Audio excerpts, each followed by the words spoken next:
હર હર મહાદેવ મિત્રો આજના વિડીયોમાં આપણે ગુજરાતના મુખ્ય સમાચાર વિશે વાત કરવાના છે। સૌપ્રથમ મિત્રો સમાચારની વાત કરીએ તો ટોલ ટેક્સ ઉપર મિત્રો 50% ઘટાડો છે।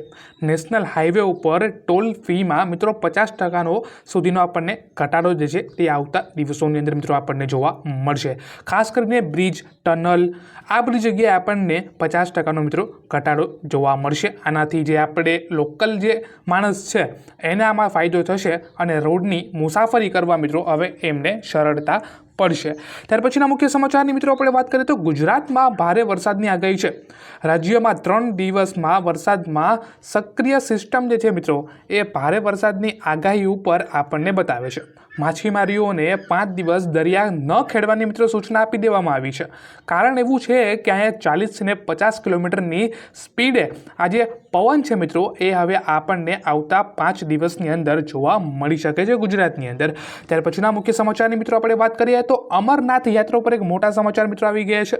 અમરનાથ યાત્રામાં પ્રથમ 3 દિવસમાં મિત્રો 47,000 કરતાં પણ વધારે શ્રદ્ધાળુઓએ મિત્રો શિવલિંગના મિત્રો દર્શન કરેલા હતા। ત્રીજા દિવસની આપણે વાત કરીએ તો 21,000 કરતાં પણ વધારે લોકોએ આ શિવલિંગના જે છે દર્શન તે આ અમરનાથ યાત્રાની અંદર મિત્રો કરેલા છે।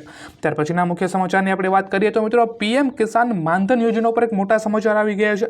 60 વર્ષથી વધુ ઉંમરના ખેડૂતોને દર મહિને મિત્રો 3,000 રૂપિયાનું પેન્શન મળશે। ખેડૂતોને આર્થિક સમસ્યાઓને ઘટાડવા માટે કેન્દ્ર સરકારે આ યોજનાનો અમલ કરાયેલો છે। ત્યાર પછીના મુખ્ય સમાચારની આપણે વાત કરીએ તો ગુજરાતમાં પોસ્ટ ઓફિસ મિત્રો બંધ રહેશે। 7 જુલાઈએ રાજકોટ ડિવિઝનની તમામ પોસ્ટ ઓફિસ બંધ રહેશે।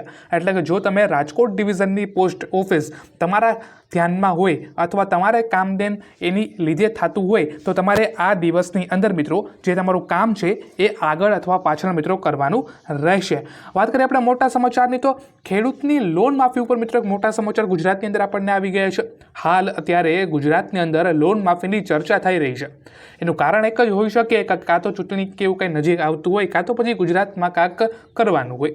કેમ એનું એક રીઝન છે કે જે પણ રાજ્યોમાં લોન માફી થઈ છે જેમ કે તમિલનાડુ, રાજસ્થાન, તેલંગાણા આ બધા રાજ્યોની અંદર ત્યારે લોન માફી થઈ છે જ્યારે ચૂંટણી અથવા કોઈ પણ સરકારી માંગ ઊભી થઈ હોય ત્યારે જ આ ખેડૂતોને જે છે એ વાત સાંભળવામાં આવે છે। તો ગુજરાતની અંદર પણ લોન માફી થવી જોઈએ કે ના થવી જોઈએ તમે મને મિત્રો કમેન્ટ કરીને જરૂરથીને જણાવજો અથવા વિડીયોને લાઇક કરીને તમે મને જણાવી શકો છો કે ગુજરાતની અંદર આ લોન માફી થવી જોઈએ કે ના થવી જોઈએ।